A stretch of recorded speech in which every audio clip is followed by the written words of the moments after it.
नमस्कार दोस्तों, मैं हूं एडवोकेट जितेंद्र। आज के वीडियो में आपको एक बहुत ही महत्वपूर्ण जानकारी बताने वाला हूं कि कैसे मैं आईपीसी 498 के केस को केवल 3 महीने के अंदर ही जीता।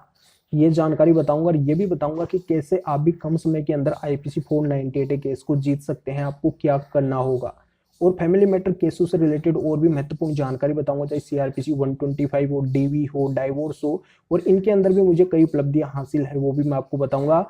और कौन से फील्ड में मुझे ज़्यादा एक्सपीरियंस है, कौन कौन से केसों को मैं जीत चुका हूँ और यहाँ पे मैंने क्या क्या किया, किस तरीके की प्लानिंग बनाई और क्या मेरी रणनीति होती है, किस तरीके से मैं उस केस के अंदर पेश आता हूँ जिससे उस केस को अपने नाम कर लेता हूँ। ये बहुत ही महत्वपूर्ण जानकारी आपको इस वीडियो के अंदर मिलने वाली है।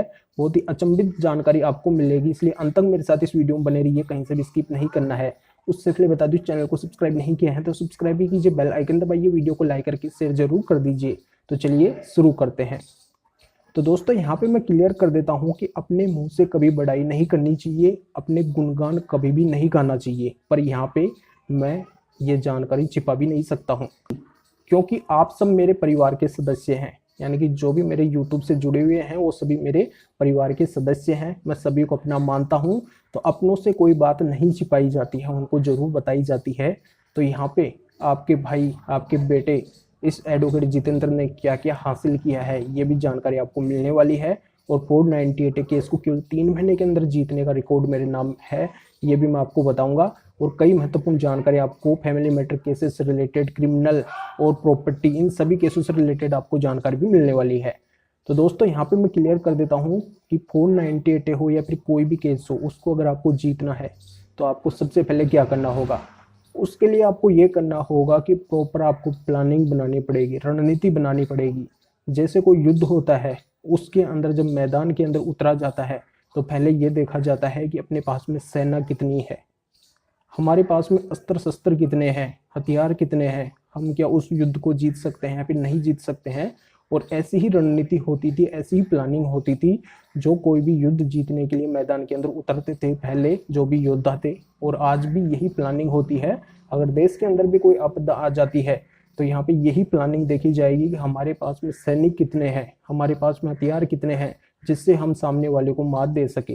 तो ये प्लानिंग होती है, यही प्लानिंग हर एक केस के अंदर काम आती है।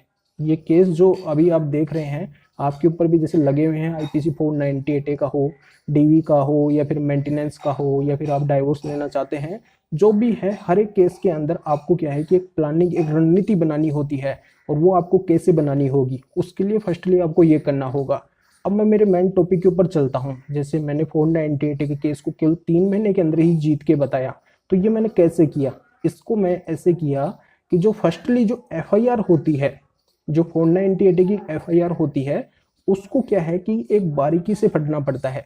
उसमें देखना होता है कि यहाँ पे कौन कौन से फॉल्स एलिगेशन है, कौन कौन से आरोप लगाए गए हैं। और यहाँ पे जो क्लाइंट होता है जिसका केस हैंडल किया जाता है, उससे पूछा जाता है कि एक्चुअल में ऐसा हुआ या फिर नहीं हुआ, आप बताइए। तो उनके पास में वो घटना पूरी होती है, उनके पास में एविडेंस भी होते हैं, तो वो बताते हैं कि सर नहीं, ऐसा नहीं हुआ है, ये सारे झूठे एलिगेशन है, इन सभी के ये एविडेंस भी मेरे पास में है। फिर उसके आधार से क्या है कि मेन जो पॉइंट है वो छांटे जाते हैं, उनकी चटनी की जाती है, उनको एक जगह लिखा जाता है और ये भी देखा जाता है कि इसके एविडेंस कौन कौन से हैं, उन सभी को कलेक्ट किया जाता है। कलेक्ट करने के बाद में फिर क्या है कि जो एफआईआर है, एफआईआर की कॉपी के आधार पे अगर कम समय में केस को जीतना है और मजबूत अगर एविडेंस है और ऐसे एविडेंस है कि जिससे अपन उस केस को जीत जाएंगे, तो फिर क्या करना होता है, एक शॉर्ट प्रक्रिया होती है, वो होती है सीआरपीसी 482 की प्रक्रिया। सीआरपीसी 482 की ऐसी प्रक्रिया है जो कम समय में आप केस को जितवा सकती है। और मैंने भी ऐसा ही किया। मेरे पास में एक मामला आया और उस मामले के अंदर, मामले तो पता नहीं कितने आए और कितने केसों को मैं जीत चुका हूँ ये आगे बताऊंगा, पर यहाँ पे जो 3 महीने के अंदर जो केस मैं जीता उसके बारे में पहले मैं बता रहा हूँ। तो अंत तक आपको वीडियो देखना है क्योंकि आगे भी बहुत ही महत्वपूर्ण जानकारी आपको मिलने वाली है। अंत तक आपको बहुत ही महत्वपूर्ण जानकारी मिलेगी। तो फर्स्टली अपन 3 महीने वाले केस की बात कर रहे हैं। इस केस के अंदर क्या हुआ कि मेरा एक क्लाइंट है, उसकी जो वाइफ है वो क्या करेगी, 3 साल से अलग रह रही थी उससे। यानी कि पति से जो पत्नी है 3 साल से अलग रह रही थी और 3 साल से अधिक का टाइम हो चुका था जब मेरे पास में ये मामला आया। तो उसने बताया कि सर जो मेरी वाइफ है 3 साल से अधिक से अपने मायके रह रही है और मैं यहाँ पे कोशिश भी किया उसको लाने के लिए, फिर भी वो नहीं है। मैं तमाम कोशिश किया है। यहाँ पे देखिए सर, सेक्शन 9 भी मैं फाइल किया, लीगल नोटिस भी हॉस्टल में भिजवाया और काफी सारे प्रयत्न है जो मैं अपने हिसाब से कर चुका हूँ, फिर भी वो नहीं आना चाहती है, रहना ही नहीं चाहती है। और यहाँ पे फिर उसने 3 साल से अधिक समय के बाद में ये 498 का केस भी किया है। तो यहाँ पे फिर मैं देखा, उस एफआईआर को देखा, एफआईआर के अंदर जो जो पॉइंट थे, जो जो एलिगेशन थे, उनके कौन कौन से एविडेंस थे, सभी का निचोड़ में निकाला और निचोड़ निकालते हुए फिर डायरेक्ट 482 सीआरपीसी में क्यूएसिंग के लिए फाइल किया। अब यहाँ पे इसमें ये बात मैं वहां पे रखा हाईकोर्ट के सामने कि जब वाइफ ने 3 साल से अधिक के बाद में 498 का केस किया है तो ये पूरा का पूरा झूठा ही केस होगा, क्योंकि इसके साथ में अगर एक्चुअल में ऐसी घटना हुई थी, कोई डोरी वगैरह की डिमांड की गई थी या फिर इसको प्रताड़ित किया गया था, तो इसको पहले कोई कंप्लेंट फाइल करनी थी, जबकि ऐसा इसने किया ही नहीं है, कहीं पे भी नहीं किया है। और यहाँ पे इतने समय के बाद में इसने केस किया है तो इसकी पूरी प्लानिंग है, एक रणनीति है फंसाने की और पैसे की डिमांड करने की, एक दबाव हटाने की। तो इसने ऐसा किया है, इसलिए इसने 498 का केस इतने समय के बाद में किया है। जब इसके पास में कोई रास्ता है नहीं तो इसने ये हथियार है जो यूज किया है।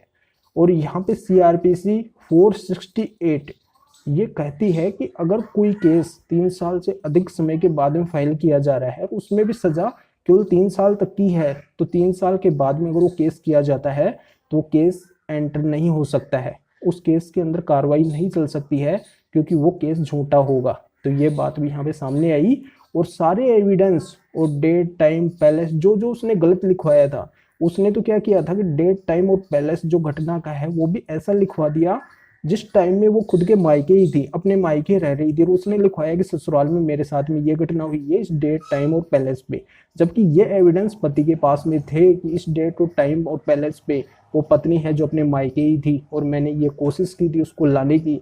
यानी कि पूरा निचोड़ मैंने कोर्ट के सामने रख दिया 482 सीआरपीसी के अंदर, और बहुत ही मजबूती से वहां पे पेश आया, जज साहब को अच्छे से कन्विंस किया, और कन्विंस किया तो वो मामला केवल 3 महीने के अंदर ही मेरे पक्ष में, यानी कि मेरे क्लाइंट के पक्ष में आ गया। मैं उस 498 केस को जीत गया। तो इस तरीके से इसमें शॉर्ट प्रक्रिया चली। अगर आपका मामला भी इसी तरीके का बनता है और आपके पास में अगर मजबूत एविडेंस है, आपकी बात अगर मजबूती से आप कोर्ट के अंदर रखते हैं, कोर्ट को अगर कन्विंस करते हैं, अच्छे से समझा देते हैं, तो बिल्कुल मैं निश्चित गारंटी लेता हूं कि आप उस केस को कम समय के अंदर जीत सकते हैं, आपको दिक्कत नहीं आएगी। बस यहाँ पे मेन है, आपको समझाना पड़ेगा, कोर्ट को कन्विंस करना पड़ेगा। बस यहीं पे एक कमी रह जाती है, यहीं पे एक कमी रह जाती है, कन्विंस नहीं कर पाते हैं, कोर्ट को समझा नहीं पाते हैं। अगर आपके एविडेंस भी अगर थोड़े कमजोर हैं और कोर्ट को अगर आप समझा देते हैं ना, तो वहीं पे केस है जो आपकी तरफ झुक जाएगा। ये मेरी एक पर्सनल जो प्लानिंग है वो रहती है, एक जो तरीका है वो रहता है मेरा।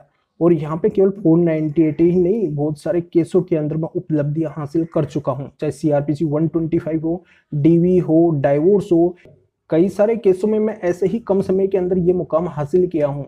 तो यहाँ पे केवल इस 498 की बात नहीं कर रहा हूँ, मुझे काफ़ी सारे फील्ड के अंदर ऐसा एक्सपीरियंस हो चुका है कि यहाँ पे मुझे ज़्यादा टाइम नहीं लगता है। और मेरा ये मकसद होता है कि मैं किसी को परेशान ना करूँ, मेरे पास में जो क्लाइंट आ रहा है उसका जल्दी से जल्दी मैं सॉल्यूशन करूँ, क्योंकि मैं समझता हूँ, उसकी अंतरात्मा को समझता हूँ कि वो कितना परेशान है, उसको कितनी परेशानी का सामना करना पड़ रहा है। तो मैं मेरी वजह से उसको चक्कर पे चक्कर नहीं कटवाता हूँ, उसको कम समय में ही जीत हासिल करवा के रहता हूँ। मैं जब तक पीछे नहीं हटता हूँ, जब तक मुझे सक्सेस नहीं मिल जाती है, उस सक्सेस को हासिल करके ही मुझे तसल्ली मिलती है, एक सुख की अनुभूति होती है कि मैंने ये कार्य तो अच्छा कर दिया है। और यही प्लानिंग मेरी हमेशा चलती रहती है। तो दोस्तों अब यहाँ पे यह जानकारी और बता देता हूँ कि कई लोगों के मेरे पास में ऐसे सवाल भी आते हैं कि सर आपको कौन कौन से फील्ड में ज़्यादा एक्सपीरियंस है, आप कौन कौन से केस है जो हैंडल करते हैं।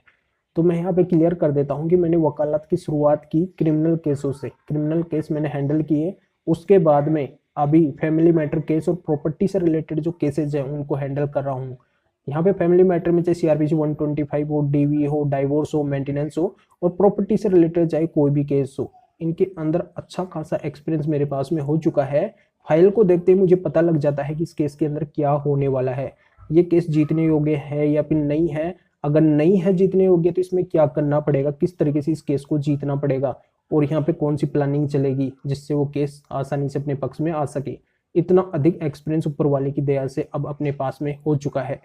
तो दोस्तों यहाँ पे मैं क्लियर कर देता हूँ कि केवल एक किताब पढ़ने से ही कानून की डिग्री नहीं मिली है, काफ़ी सारी किताबें पढ़नी पड़ी। यानी कि एक्सपीरियंस तो हर एक लॉ का है, हर एक कानून का है, पर स्पेशली जो फील्ड है वो ये है जो मैं इस वीडियो के अंदर बता चुका हूँ।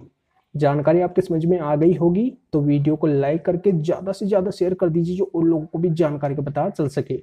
तो फिर आगे मिलेंगे आपसे नई वीडियो नेट टॉपिक के साथ में। आप सभी का बहुत बहुत धन्यवाद।